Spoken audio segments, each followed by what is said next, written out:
Oui, bonjour, je m'appelle Lynn. Moi, l'austérité, je considère ça comme une violence parce que c'est une violence économique. Ça crée de la pauvreté. C'est une mesure qui bafoue nos droits, puis il faudrait y voir puis se mobiliser pour arrêter ces actions-là immédiatement.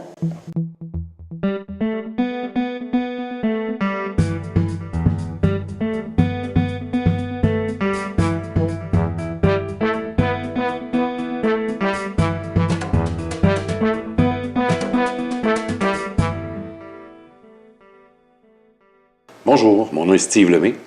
Je suis ici pour vous parler d'austérité aujourd'hui, pour vous parler des impacts qu'ont la campagne d'austérité qui est menée par le gouvernement en ce moment. Je pourrais vous dire au niveau des personnes auprès desquelles je suis amené à travailler, on voit une augmentation de l'anxiété, de la détresse.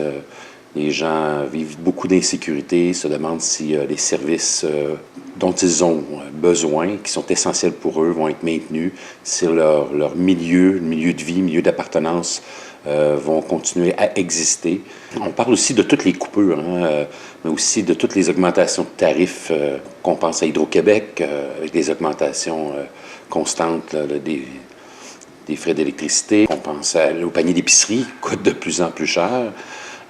Donc, à tous les niveaux, l'augmentation des tarifs a un impact important au niveau des individus, au niveau des gens, surtout les gens qui sont dans une situation de précarité, qui sont sous le seuil de la pauvreté ou très près pour plusieurs. On parle de gens même qui travaillent et qui, aujourd'hui, ont beaucoup de misère à joindre les deux bouts.